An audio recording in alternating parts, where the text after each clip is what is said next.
Hello and welcome to another episode of The Flying Reporter. Today I'm at Southend, I'm parked at Sea Wing Flying Club, and I'm going to be flying with Sarah, who's come all the way from New Zealand to fly with The Flying Reporter. Actually, Sarah hasn't come to the UK especially to fly with me, but let's call it a nice bonus.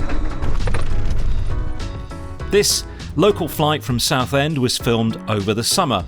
And with it being the depths of winter here in the UK right now, perhaps this is a nice reminder to you of what that orange thing in the sky actually looks like.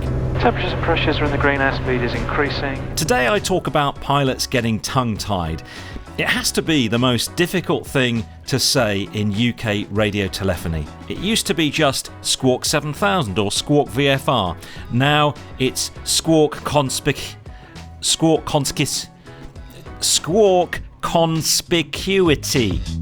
Uniform Tango approved, Squawk Conspicuity. 7000 by Golf Uniform Tango. Golf India Victor, request frequency change, London information 124.6. Golf India Victor approved, Squawk Conspicuity. Squawk Conspicuity, Golf India Victor. That's an interesting word, isn't it? Conspicuity. I know, it's a real mouthful as well. You know why they've used that? Isn't it so? Oh no, you tell me. No, if you know, try. You might have got it. You might have understood. Why have they changed from Squawk 7000 to? I understand overall it was to avoid confusion. But it is, yeah. But I can't remember the intricacies so of it. We didn't have a lot of Class E airspace in the UK, and then when they expanded the Farnborough airspace, they included some Class E airspace. Right. It's kind of one of these things that VFR pilots don't tend to know a lot about, but if you need a clearance to be in Class E if you're IFR, right, which you don't need if you're VFR in Europe and the UK. So if it was, you can't Squawk 7000 if you're IFR in Class E, because that's a VFR conspicuity code. Okay. So we have 2000, which is IFR. Right. And it's so that they can, I think it's so that they know that you're IFR, I see. and that they can do you if you haven't got a clearance. Okay. So we now have Squawk Conspicuity, so that if you're IFR it will be 2000, if it would be VFR it's 7000, if you're with me. Right. Does that make sense? Kind of, yeah. That wasn't the best explanation, was it? But it wasn't just the Farnborough airspace, actually, that prompted this change.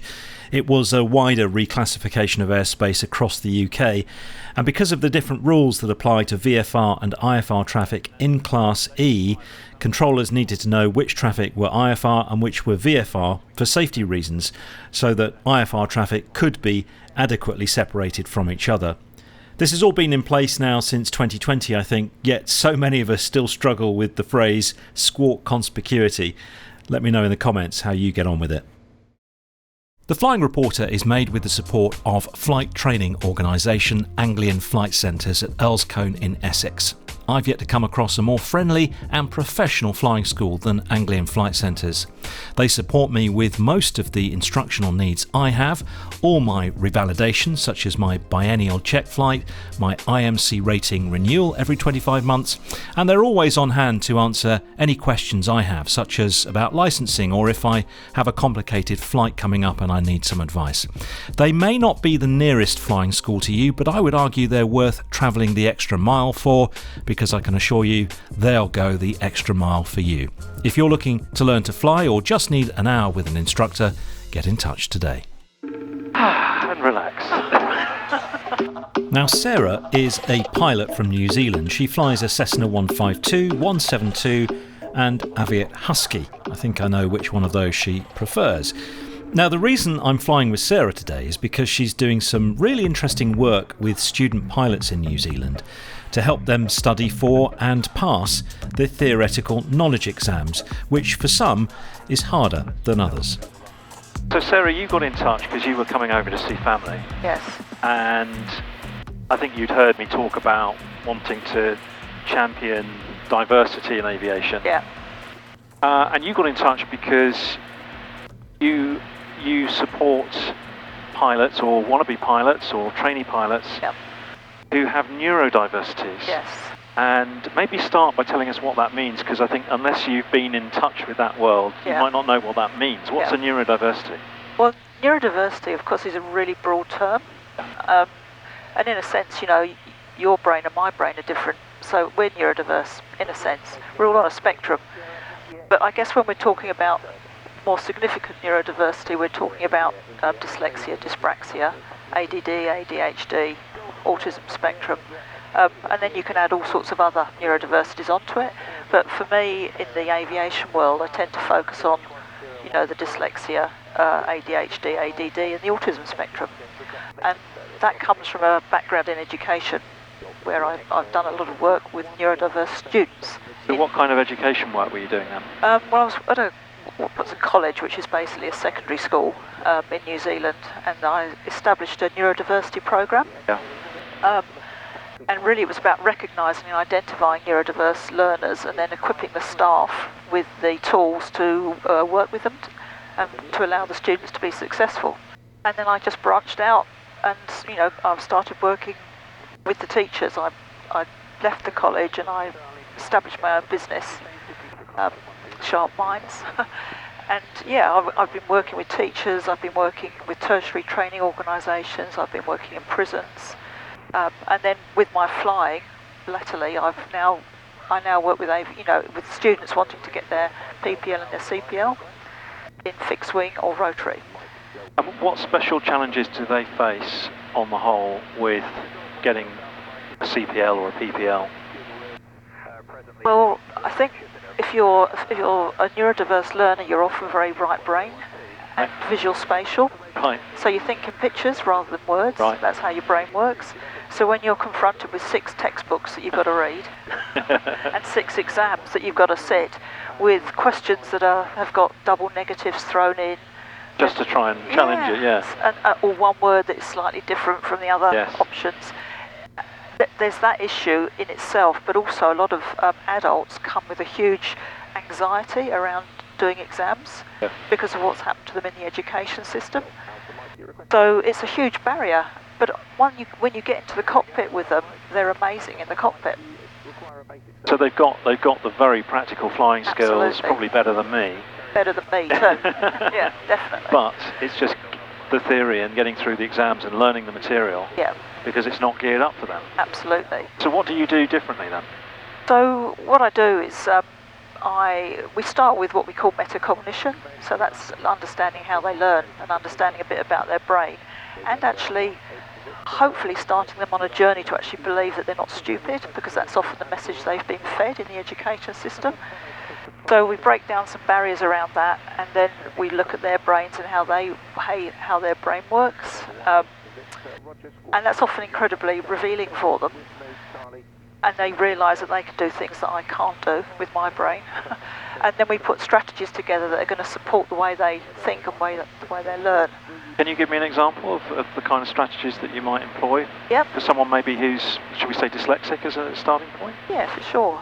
So, I won't mention names, but there's one student who's a similar age to me, and he was really struggling with meteorology. He said, I've got all the information in my head, I know it all, but I can't get it out of my head and onto paper. I can't order it. It's just all in there, all kind of in a muddle. And that's quite a typical thing that you hear neurodiverse people saying. So we talked about different strategies, and then eventually I asked him about mind mapping, and he said, tell me what you mean, what is a mind map? So when I explained it, he just said to me, oh my goodness, he said, my office is full of whiteboards with all my thoughts all over my whiteboards. So I said, right, that's what we're going to do. Yeah. So it's not, it's not rocket science. So he went off with all his meteorology knowledge, because I knew he knew it. We'd gone through the book, and I thought if he'd been tested orally, he would have got in the 90s. Right. Because he knew it all, in far greater depth than he needed to. Yeah. Anyway, he went off and came back with this massive mind map that was like 3 times the size of this cockpit. It was really impressive, and it had all these bits that folded out, and he said to me, now I know it, I've got the big picture, I've put it all together, it's a story, I understand how it all links together. But then they've got to go and sit the exam, which is Yes. not, which they've not made any allowances for No, that. that's right. So for him, for example, and this is something that I think I talk about superpowers, he then could actually bring that mind map up in his mind's eye Right, yeah. and see it like Yeah, it was real. yeah. So he could access all the information. I also told him to slow down I said, don't do anything. I said, go in there and sit on your hands. Yeah. Don't start tapping the keyboard. Just wait, read, and reread. Yeah. So it was about slowing his brain down, because his brain's going at 100 miles an hour, and then bringing up the visual images. And he passed. He did really, really well. Oh, brilliant. Yeah, so that's an example. So the regulator really needs to look at this, don't they? Yes. Or the regulators. Yes. Are you talking to them? That is my next challenge. Yeah. Yeah, I've been battling for about 15 years. Right. Various fields, so that is my next challenge when I get back to New Zealand. Yeah. Because the system needs to change, I believe. If you have a neurodiversity and found your flight training particularly challenging, do let me know in the comments and let me know what it was you did to overcome those barriers to your learning. And if you're from any of the aviation regulators, particularly the UK CAA, and are interested in improving the experience for people with neurodiversities, then get in touch as well. I would be interested in talking to you and would also like to put you in touch with Sarah. Right, well, I got you down to Dover. I know you've been meaning to get down here all the time you've been down here, so I'll give you control. The aircraft's sort of trimmed out. Okay. That's the port of Dover, which during the summer holidays is a living hell, usually with lots of queues for people going on holiday. Oh my gosh, look at the traffic down there. Is it really bad? Yeah, I told you. Oh God. Those are the lorries, so they queue the lorries up. They've got a block on the motorway. It probably goes back 10, 15 miles, that queue. That's insane. So what's this place here? Oh, that's the Battle of Britain Memorial. So just there, you see the propeller on the coast. That's the Battle of Britain Memorial there. Oh.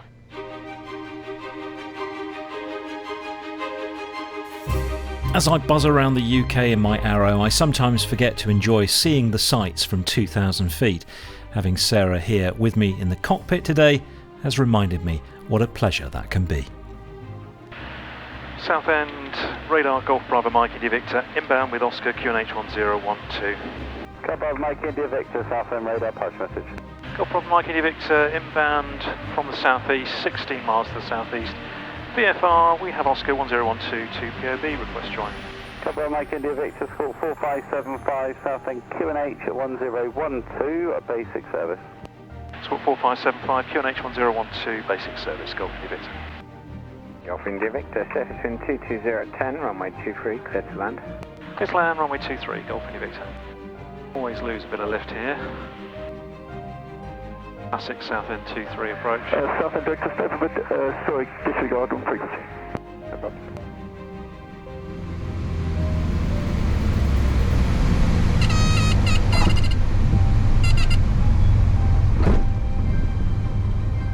Thank you for coming along. Oh, thank you so much for having me. It's been a real pleasure. Gone by too quickly. Yeah.